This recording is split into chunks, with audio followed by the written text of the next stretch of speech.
my driver's just dropped me off back at the airport, and as you can see behind me, this is where the Cherry bus will pick you up.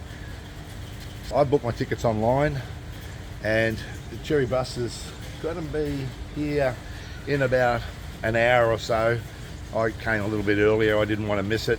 It'll be a very difficult trip up there if I miss the Lazyboy bus, right? So I booked the Lazyboy seat, as you'll see, and I wanted to make sure that I of course met that bus, otherwise I'm stuck and I'll have to book another bus. And yeah, it's not the price that worries me, it's more the comfort of the journey that I'm looking for, right?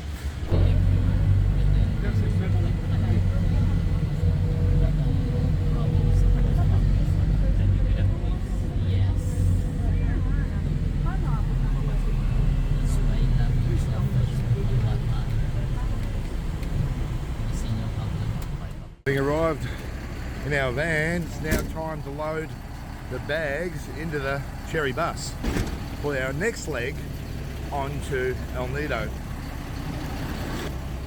If you're arriving at the Cherry bus terminal, you'll be dropped here by either your tuk-tuk or your van, and you can go directly in and purchase a ticket if you haven't already purchased one online. I'd strongly recommend you do, however, purchase one online. That way you won't get disappointed and you will ensure you get the bus you require. Now, I'm traveling on the Lazyboy bus today, so tickets were limited, and I was able to book it online, and I transferred from the airport to here. But you may be staying in town or staying nearby and you want to just come directly to here, you can do that, and you can buy your tickets directly at the window.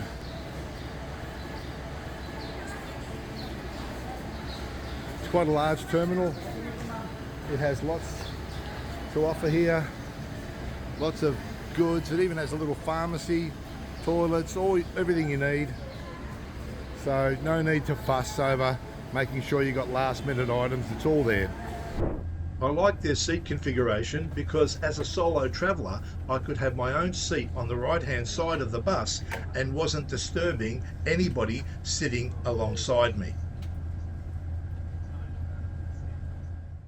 When I travel, legroom's really important to me, and I will say that the legroom at this seat was great. The only problem I have is that I was a bit far away from the movie, so if you're into watching movies, you might want to sit a little closer to the screen so you can actually see it. In terms of other things to consider, if you want to take photos or videos or just want to keep abreast of what's going on outside, particularly if you've never been to the region before, I would recommend taking a window seat. Some people that may get a little travel sick will also benefit from taking a window seat. I should also mention that the polite thing to do if you're not looking out of your window is to draw your curtain, because people in the bus will be trying to catch a bit of sleep and most people will have their curtains drawn anyway. The other thing I think worthwhile pointing out is your proximity to the toilet. Don't be a person sitting right next to the toilet, because unfortunately when that door opens it can be a little uncomfortable in the close proximity. So try and sit away from the toilet cubicle.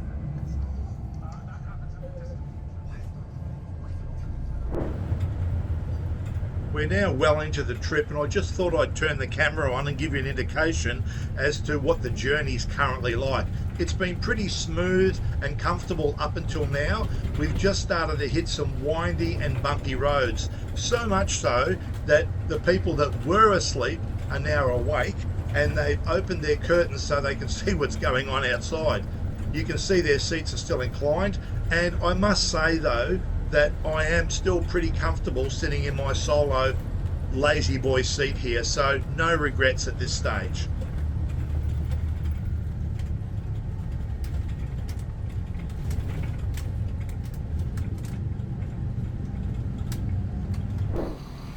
Well, we've just pulled up at Roxas for a bit of a pit stop, so the driver pulled up and said 10 minutes everyone, so we get to walk out, stretch our legs, use the comfort room, get a bite to eat should we need to. So it's nice. We've been going a while, and I can tell you this road is one hell of a windy road. Lots of bumps, turns.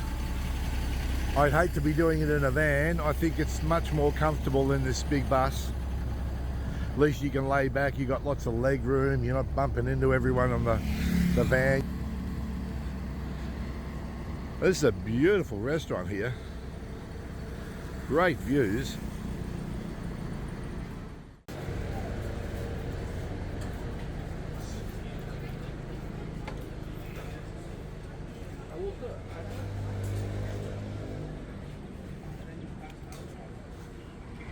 It's got this little side platform out here. It actually is moving. Lots of banana trees down there. Beautiful view. Great photo opportunity. As I can see people are trying to do now, I'm getting in their way. Excellent spot to pull up for lunch. On your way to El Nido. It is, however, all Filipino food. So if you don't know what you're eating here, you're going to have to ask a few questions.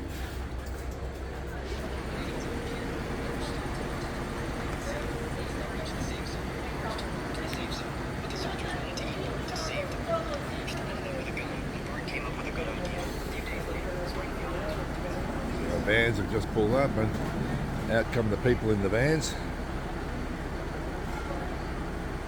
They don't actually look too crowded, but if you're a large person, that wouldn't suit you. Definitely not.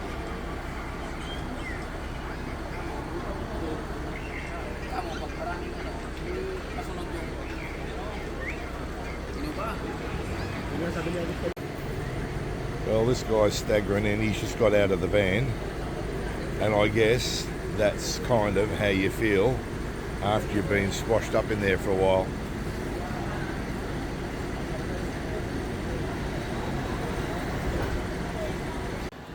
Right, we've just been told to get back on the bus. So here we go.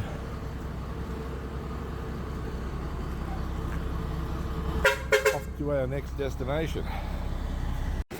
Right, here's the El Nido terminal. Your bus will roll up here. All your tuk-tuks are lined up along here. Just grab one of these guys and go straight to your hotel. It's very easy to do. How are you there, mate? All right? Yeah, you good? Well, I'm in here with my tuk-tuk. What's your name? Huh? What's your name? John. John, thanks John, I'm Jim. We're away.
Thanks for watching this far. That ends the helpful information and tips component of this video. For those that are interested and wanted to see the drive up and the picturesque countryside, I've included that for the remainder of the video. If, however, that's not your thing, please feel free to tune out, and I'll take this opportunity to thank you for watching, and I'll see you in my next video. Thanks again.